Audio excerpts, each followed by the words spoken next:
Hey guys, today we're going to talk about what I think is the smallest and lightest lavalier mic, the Hollyland Lark M2, which is this little button over here. Let's find out more. So I do have the Lark M2 over here on my chest, as you can see, and I will be using this microphone for the entire review so you can have an idea how it sounds like. And this is not a sponsored review. Hollyland did not even send me this microphone for free. I actually paid for it with my own money. You've probably seen a lot of creators using wireless lavalier mics. Perhaps the most famous of those are the Rode and the DJI mic.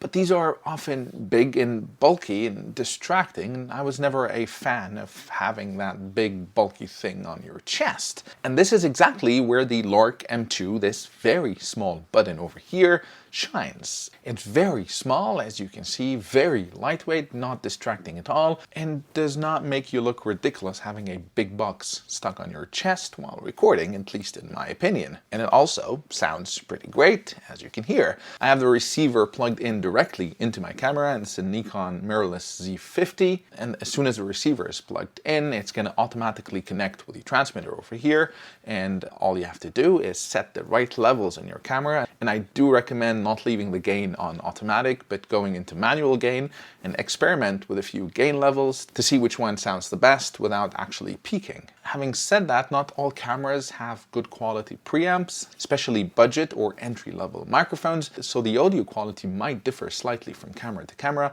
depending on the quality of the preamp in that camera. My camera, for example, the Nikon Z50, doesn't have the greatest preamps. They're not terrible, but they're not great. And I found that if I hook up the receiver to my MacBook or even to my phone and record there, I do get slightly better sound. So that's what I'm going to do. I'm going to unhook the receiver from the Nikon right now and connect it to my MacBook and start recording there and sync up the audio in post-production, which is something very easy. And that way you can hear the difference, how it sounds like recording directly on the camera using the camera's built-in preamps, or connected to my MacBook or even the iPhone, which is very similar, and how that sounds. So let me unhook the receiver there and connect it to my MacBook. So now I've hooked the receiver to my MacBook via USB-C, and this is what it sounds like. Now the difference is not great. It's a very subtle difference, but at least to my ears, if you go back and hear how I sounded like with the recording directly on the camera itself versus now, I do think this sounds slightly better. So for the remainder of the review, I'm going to keep recording this on the MacBook so that you can hear how that sounds like. And later on in the review, I'm going to also apply some EQ work in post-production, some compression, equalizers, etc. So you can hear what potentially this could sound like with some post-production work. For the record, I did the same test hooking up the receiver to my iPhone and simply using the voice apps on my iPhone, and I got very similar quality to that of the MacBook, which to my ears also sounded a bit better than recording directly on the camera. So the Lark M2 comes in a few different combinations or versions. You've got the mobile version, which comes with a USB-C receiver like this, but also one with Lightning if you have an older phone. And this is just awesome. You just plug it into your phone like this and automatically it's going to connect to the receiver. Another nice thing is that it also has a USB-C port over here that supports charging. So if you want to charge your phone at the same time as recording, you can do that with this over here, which is great. One thing to mention over here, if you have an iPhone 15 and you usually record on external storage, like an SSD for example, you cannot hook up the SSD to this and record onto that. It's going to be either the audio or the SSD or data transfer. However, you can get a USB hub and connect both the SSD or even a flash drive and the microphone to the iPhone, and then you get to record on an external storage but also make use of the microphone or the data transmission. The other version is a camera version, and that comes with a camera receiver, which is a bit different. That one has a 3.5mm output, which you can use to directly connect to your camera's 3.5mm microphone input. It also has a gain control, so there's a knob over here that you can turn and you get 3 different gain levels as illustrated by the 3 LED lights. But in addition to the 3.5mm port, there is also a USB-C port over here, which means you can also connect it to your phone or even to your laptop with a USB-C cable. So in practice, the camera version can substitute the mobile version. The only caveat there is that it's a bit more bulky. So it's going to have a slightly larger profile than the sleek, smooth USB-C adapter over here. And also you cannot charge your phone while using this because there's only one USB-C port. But there's also another advantage to having the camera version, and that is having both mono and stereo mode. So the Lark M2 comes with 2 microphones, so if you're conducting an interview or you have more than one subject speaking, you can have 2 microphones at the same time. The other advantage of the camera version is that you have both stereo and mono mode, which you do not have with USB-C. And what this allows you to do if you're using both microphones is that you can separate the left and right channels. That is, the left microphone will output to the left channel and the right microphone will output to the right channel. Versus if you're connected to USB-C, then both channels or both mics are going to be mixed together. The advantage there is, again, if you have 2 subjects speaking, you have more control over the 2 different microphones. So you can mute one of the speakers while the other one is speaking, or if the microphone is picking up some annoying sounds, you can mute that, you can increase the gain, you can decrease the gain. So you have more control with the 2 separate channels, which you do not have in USB-C mode. And only the camera version has that. Do keep in mind this only works on the camera version, and if you're connected via the 3.5mm output. If you're using the camera version via USB-C, you're not going to get that. The 2 mics are going to be mixed together in a single channel. But if you're connected via 3.5mm output, you have the option to toggle between stereo and mono by pressing the mode change button on the receiver, and the lights are going to change from green to blue to indicate stereo versus mono. Another thing you have is noise cancellation, which is not bad at all. So if you're shooting in an environment where there's some sound, there's also some noise cancellation, which the microphone can do, and you can achieve that by pressing the button on the mic itself. The LED on the mic itself, if you can see, also changes from blue to green to indicate noise cancellation is turned on or activated, but also on the receiver itself, the LEDs change from blue to green. So as you can see, and also probably hear, there's a water fountain right behind me and some cars passing by in the distance and a little bit of wind. Obviously you still hear the sound of the water fountain to some degree, but this is with the noise cancellation turned on. Let me turn off the noise cancellation. And this is how much more of the sound of the fountain and the cars passing by you would hear if noise cancellation was not turned on. Let me toggle noise cancellation on one last time. And this is with the noise cancellation turned on.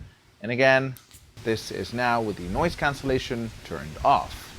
The microphone comes with this carrying case, which is also a charging case. So the microphones give you about 10 hours of recording time, but once you place them in the case over here, you get 2 additional full charges from the case. So here are my thoughts on the Lark M2, and I'm going to start with what I like, and there's a lot of things that I absolutely love about this microphone. For starters, how small, unobtrusive it is, how lightweight it is. It's just simply miles better than most of the wireless microphones in the market that are quite large and bulky. The other thing I absolutely love is how you mount it. So most of the microphones in the market, you need to clip on your clothes, which I'm not a big fan of, especially if you're not wearing a dress shirt and you need to crumble your t-shirt to clip them. These also come with clips should you want to use clips, but also with magnets, which I found is a much easier and nicer way to use these. So right now I have it over here with simply a magnet. They also come with a necklace style thing should you want to do that, so you can wear them as a necklace. Another thing I absolutely love, and a lot of the brands don't do that, this is what the mic looks like, and you can see the Hollyland logo over here. But as you can see, there's no logo over here, and that's because they actually send out some stickers with the microphones, which you can stick on top to hide the logo. And I really appreciate that, where most brands take this as an opportunity to broadcast their names and their logos in large. Look at the Rode, for example, and how large the Rode logo is. If you want to be less obtrusive and have less distractions and not show the logo, you have the option. With the Hollyland, just put a black sticker as I did, and the logo is no longer visible. And I really appreciate that from Hollyland. More nice things. Well, if you're recording on an iPhone, for example, you can double press the button over here to start and stop recording, which is really nice to have. You don't have to reach for your phone to stop and start it. The LED lights are also nice to have that switch color between blue and green to let you know if you have noise cancellation on or not, or in case you're using the camera version, if you have mono or stereo mode activated. Another nice thing, if you have the USB version connected to your iPhone and you want to play back the video video, you can do that without having to disconnect the microphone, which is the case with a lot of the different lavalier microphones where the sound will not come out of the speaker unless you disconnect them.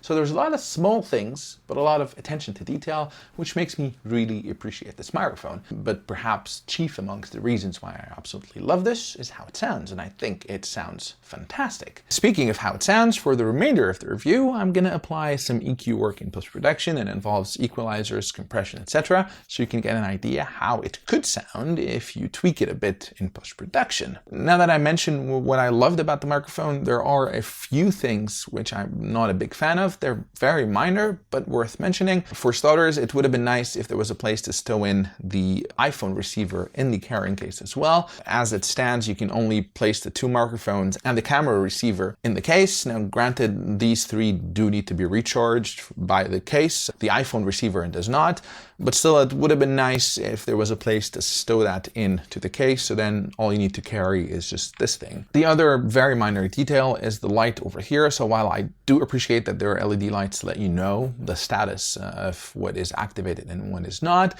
I would have preferred if it wasn't front facing and maybe on the top so that it's not visible in the camera. Now, again, this is not a deal breaker, it's a very minor thing, but one of the reasons I love this mic is because it's very small and it's not distracting. Although the LED light is not very visible, it's not a strong light, I think it would have been nicer if that wasn't visible on camera and the LED was somewhere on top. And lastly, it would have been nice if you had that mono stereo separation using USB-C, not only the 3.5mm input, but none of these are deal breakers. Now, if I want to go overboard and have an ideal wish list, it would have been nice if this had 32-bit float and internal recording, but I do realize that's too much to expect from something like this, from something of this size, and also price range. So that's just a theoretical ideal wish list. It would have been nice if I had those features, but I don't expect them, and even without them, I absolutely love this microphone. I think it's fabulous. It sounds really good. And the size, the weight, the way you mount it, it's just as perfect as can be for wireless lavalier mics. That's it for me. I'll put links in the description to the Hollyland Lark M2. These are affiliate links, so if you do decide to purchase this,